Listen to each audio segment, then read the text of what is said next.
Well, Brad, welcome to the podcast. Nice being here. So, what was your very first Minecraft memory? Well, my very first Minecraft memory is probably like a lot of players have experienced it before, and it was like playing Pocket Edition on my phone when all that old stuff, like the Nether Reactor, old Stonecutter, stuff like that. That's my earliest memory of playing Minecraft. I haven't played Pocket Edition much myself. It's Uh, been years since I last played it. Very long time. I remember playing the PS3, 4 version of it, as well as the old versions before I switched to a better PC. Mm, So, you obviously started on the Pocket Edition. yeah, until I later got on Java. So, what was the reason why you picked the Pocket Edition in the first place? Well, I don't quite remember. Uh, I think it was free back then, or I didn't have a computer yet. Yeah, Uh, most likely haven't had a computer back then, but I got a computer shortly after, like maybe a month or two after. And that's where I started Java Edition. by any chance, you know who introduced you to Minecraft? Like friends, family, YouTube, or just Honestly, pure curiosity? honestly, I don't remember at all. I started Minecraft when I was 5 years old, so not a lot of memory back then. But I am assuming it's due to those old Minecraft YouTubers, like DanTDM and popular MMOs and Stampy and all the other YouTubers back then, which I think was the main reason I got Minecraft, but I'm not entirely sure, so we'll just go with that. Okay. What did you think Minecraft was before you played it? Uh, well, what I thought it was is kind of like any survival game where you can survive, uh, kill mobs, chop down trees, build a base, and fight off monsters and all that sort of stuff.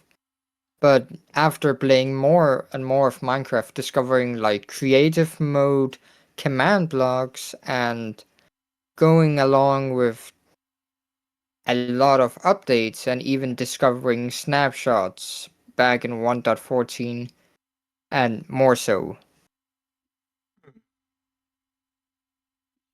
Did you survive night one by any chance?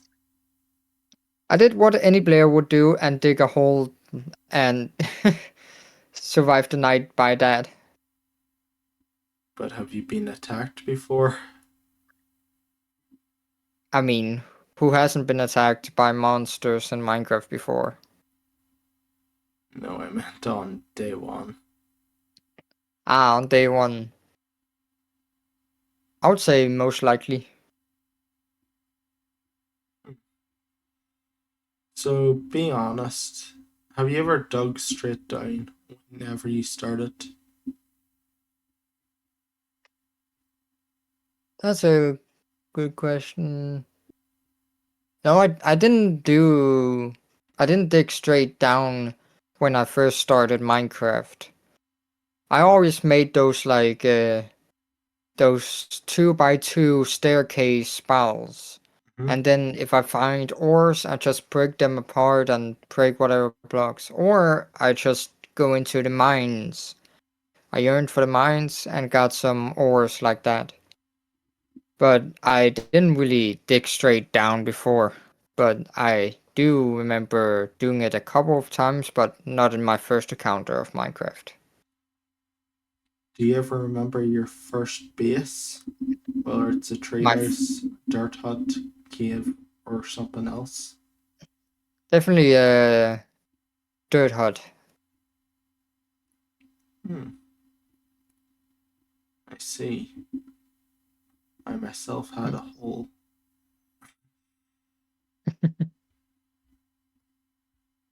What was the first mob that genuinely scared you? Ooh. There's not a lot of mobs that actually scared me, but I did get some few shocks here and there from creepers, sneaking up on you and just making that and then exploding. It can definitely catch you off guard at times. His first mistake you made in Minecraft that you still remember? The earliest memory of making a mistake in Minecraft, hitting a villager while an iron golem is there. Hmm. Yeah, my earliest memory of that. What was the first "this game is amazing" moment to you? What did you say? What was the first "this game is amazing" moment for you? Ooh. I mean, it's not really one moment. It's more like the more time you play on Minecraft, the more fun it gets because not only you're learning, you're discovering new things, and more so, which makes you think this game is amazing. It doesn't happen in one moment, it happens in multiple of other moments that lead up to another. So I would say that's my answer. Indeed. I would agree with you there. Mm. See, whenever you start out, would you start as a builder, a, a, a fighter, a miner, or a wanderer? A bit of wandering and the miner. I see. What was a beginner's habit that you had that you never do now? What? What was a beginner's habit that you had that you never do now? The first beginner. What Habit, was it? like something you used Habit. to do. Oh, the first beginner habit. Well, it's I guess finding the nearest tree and breaking it. That's kind of like the beginner habit of most players, including I. So go find the nearest tree and chop it down, get materials and all that. Which early game item felt like a legendary item when you first got it? Diamond. Indeed. Especially back when netherite didn't exist, so diamond were the most valuable.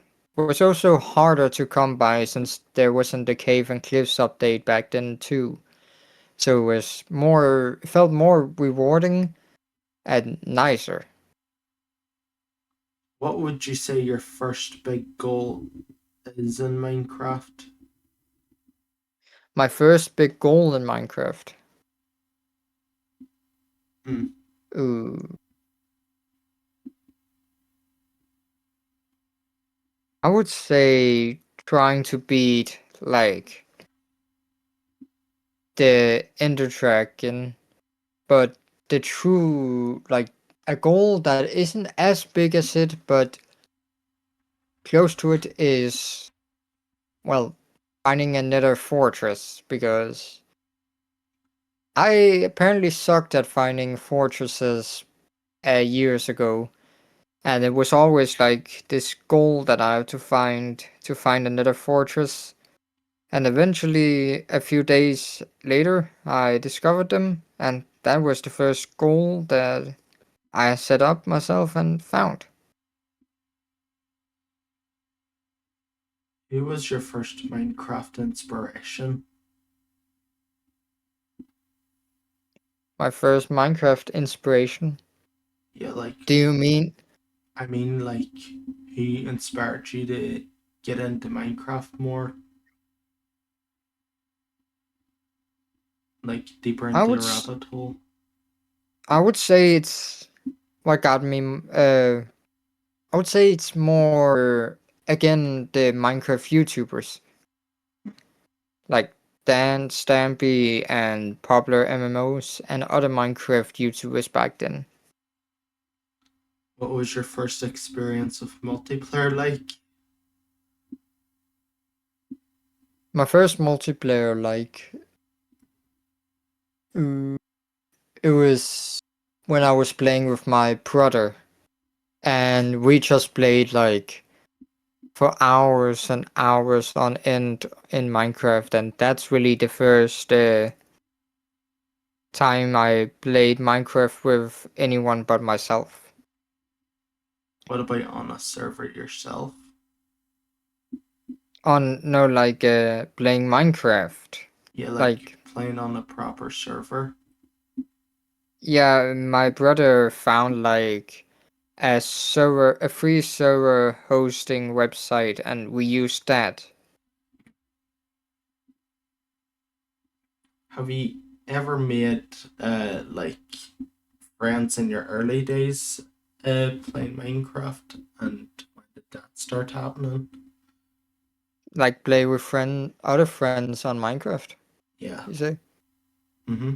It was back like 2021 where I first got Discord, which is where I met quite a few friends, and we usually we started then playing Hypixel Skyblock, just having fun, building stuff, and doing some funny moments like making my own bakery, and like a UFO, our own biomes, and even making our own elections, like, president and all that sort of stuff.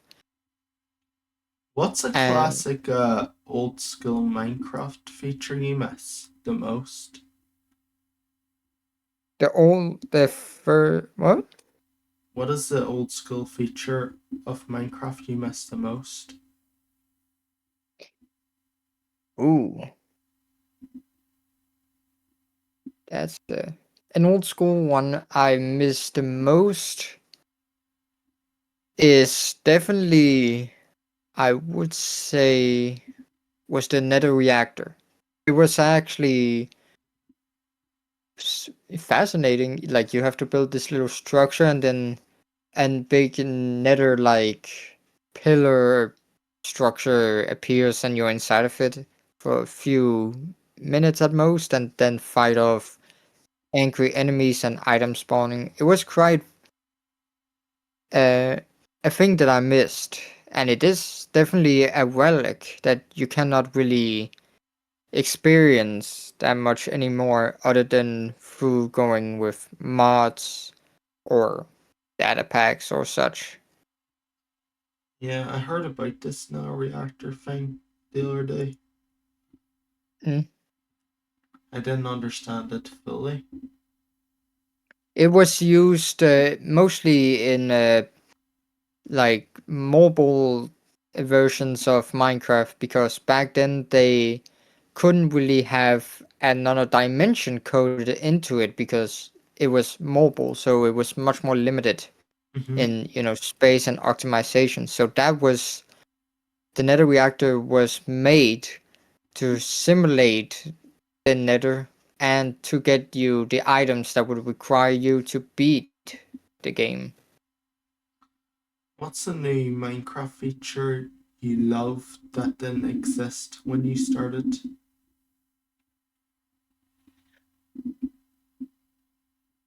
I would say block displays, item displays, and text displays. Those technical entities that were added. Because you can do so much with block displays and item displays, which is why we have some big Minecraft maps and data packs that use of the item displays, block displays, all that, especially with animated Java. Mm-hmm. And back then, there really didn't exist something like that. So back then they used like armor stands and it was much more difficult and limited. But now you can do so much with, well, the display entities. So those are what I adore really much. When did you realize Minecraft could be a career or a serious project for you?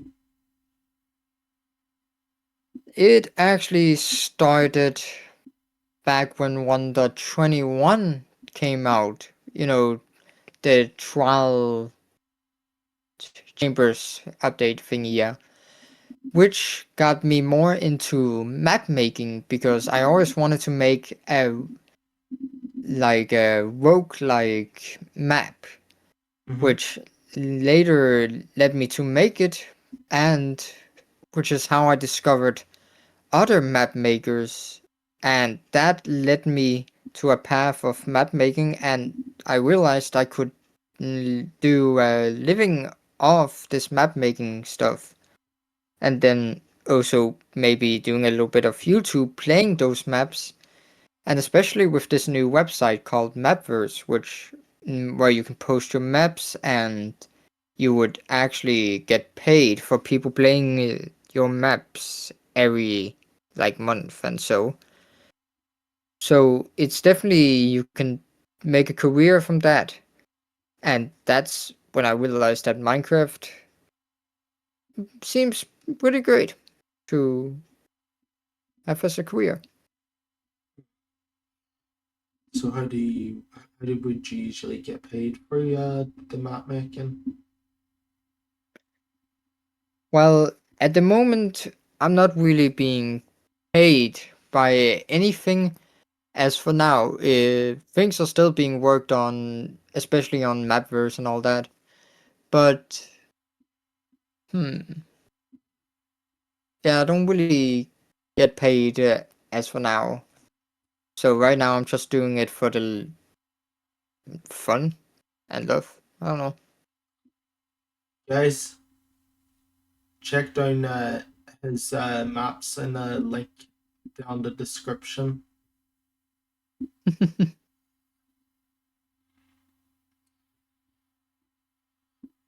I mean, what was your first Minecraft related job? My first Minecraft related job is map making. I joined like a studio called Open Voxel Studios, Oh, which I've heard of that. where yeah we make data packs. Well, we have only released one data pack and 5 maps so far, with our most successful map being a recreation of the first chapter of Bendy and the Ink Machine, which we actually got the Broken Script developers to play, the Narfi, Scrido, Phoenix SC to play it as well, so it was definitely very successful on that. And yeah, so Owen Voxel is definitely my first Minecraft related job of sorts. How did you pick your creator name? Does it have a story?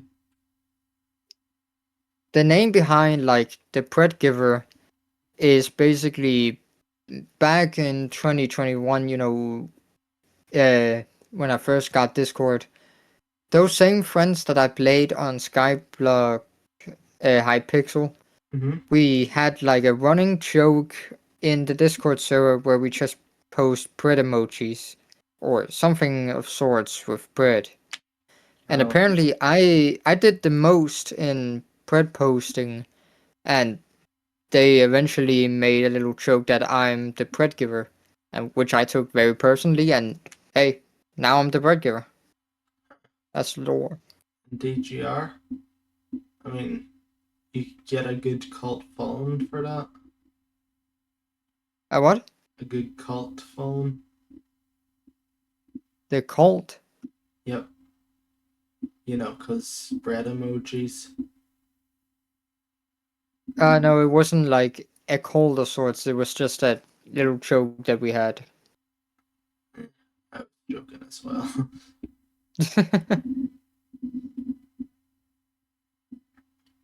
So, what was your biggest turning point in your Minecraft journey? My biggest turn on point in my Minecraft journey, my well, again, map making it was something really big that turned a lot of gears, and I already talked about with map making, open voxel and all that sort of stuff. So map making is my answer again. Moment that you felt like you leveled up as a player? Leveled up as a player. Mm-hmm. Well, if we're speaking of survival standards, then I would say getting like it was like reaching the end finally, because I've not really reached the end a lot. In fact, I just beat the ender dragon in like 3 years ago, even after having the game for over a decade. So that's definitely where I felt I leveled up as a player in survival standards. Relatable. How did you learn to improve playing Minecraft? Was it practice, tutorials, or did friends teach you? Well, it's both practicing playing the game as you go on and learning the updates and what you can exploit, what new items or mobs to benefit you, or even building farms. So also like not tutorials, but watching other people play Minecraft as well and just writing down the techniques in my head and trying to apply them into Minecraft, which definitely benefited me a lot. What was the hardest skill that you've learnt in Minecraft? The hardest skill is who? Uh, I don't exactly know. The hardest skill is complicated. Hmm. I think it was like getting. Oh yeah, it was to get to the like end ship, outer ends, and all that sort of stuff, and making it out alive. Gee. Yeah, I What, almost forgot about that one. what was the main quest of your what's the main quest of your Minecraft career right now? My quest on Minecraft career, as for now, is three things: being a Minecraft YouTuber, being a Minecraft map maker, and the co-owner of the Minecraft map website that I spoke of earlier, being Mapverse, which I am co-creator of as we speak. What would be your proudest Minecraft accomplishments? Well, uh, all the my proudest accomplishments is a couple of things. Starting small, like finding diamonds or netherite, going to the end or getting the elytra and making it alive, and some other accomplishments like learning how to map make or even make some renders, Mhm. or like just somehow finding myself in all this, being friends with YouTubers, map makers, and all that sort of stuff, which is also a very big accomplishment, I would say. So definitely a few accomplishments depending on the time period and how big they are. Alright. What's a Minecraft project you started and never finished? Like something big? My first map. It's a thing that my first map, which is on the 1.21, I that was my first biggest project, which I inevitably just quit because there was a snapshot that changed items with the item components stuff, which definitely broke a lot of things in my map, and which later got me feeling like I don't want to do this anymore. So I quit that one, and that was the biggest project that I worked on that was, scrapped. Yeah. You had to Yeah. procrastinate on it. What? You had to procrastinate on it. Didn't just have to procrastinate on it, just never did anything with it. I mean, see, with interacting with other people that you met in the servers, what was the most unforgettable message you've ever seen in your life coming from That your was friends? the most unforgettable, I would say, is when a YouTuber called Steve Locks 100 DM'd me one day asking me to if I wanted to be in his video, which was the first time I ever appeared on YouTube in his video, and it definitely is very unforgettable because that's how all this has started with that one DM, and I find myself immensely happy because of that. What's one Minecraft related skill that has helped you in real life? It can be creativity, teamwork, or planning, anything. Hmm, I would say editing, uh, and editing, building, and other sort of stuff that I learned a little bit from Minecraft because there's some mods out there that allows you to like edit videos in like replay. I think so, yeah. And I definitely applied a little bit of that into my YouTube editing. Building, on the other hand, I also took some knowledge from that and put it over to my woodworking in real life that I did a few months ago. And well, Minecraft having those stacks of 8 to 16 to 32 to 64 learned me how to count eights as well. So, yeah, that's Yeah, also, it definitely also helped a bit with math. I agree. It helped me with my maths too.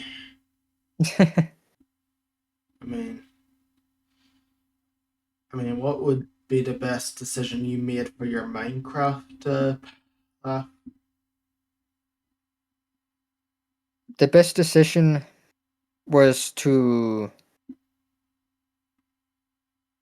join YouTuber's Discord server, which is where I met a person who knew Steve Logs, which I got to contact to, and all this happened there. So that was definitely the best decision of joining that one specific Minecraft YouTuber's Discord server, which is named Klauser. Okay. What's a decision that didn't work out and what did it teach you? Like your biggest lesson ever taught you? Ooh.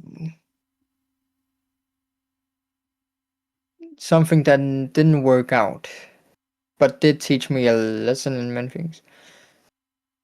I would say it was my first Minecraft map, which was scrapped. It didn't happen, but it definitely got me to learn so many things like commands and with display entities and all that sort of stuff. It definitely have taught me nearly half of what I know about map making in today's standards because of that one failed project. Mm-hmm. So, how do you decide which Minecraft projects are worth your time? Well, the Minecraft projects that are worth my time. How we decide that is depending on how finished they are or how long they have been in development for. In open voxel, we tend to procrastinate just a bit, but we recently changed our method of doing maps by doing one map at a time instead. And what we're choosing in order is the order of maps that have been either been on hold for the longest, but also have the most things already done, like modeling and textures and somewhat functionable code. So we start with those and work our up. So, what motivates you when you get burnt out? What? What motivates you when you feel burnt out? What motivates me when I get burned out? Well,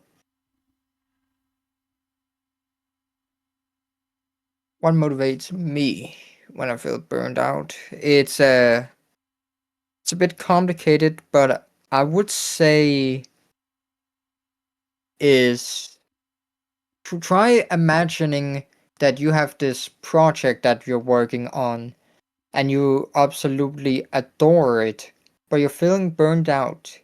But you can envision of how great it can be, how fun it would be, what cool features it has, and the people who would play them, enjoying them, supporting you, and sort of stuff like that. That keeps me going even with burnout.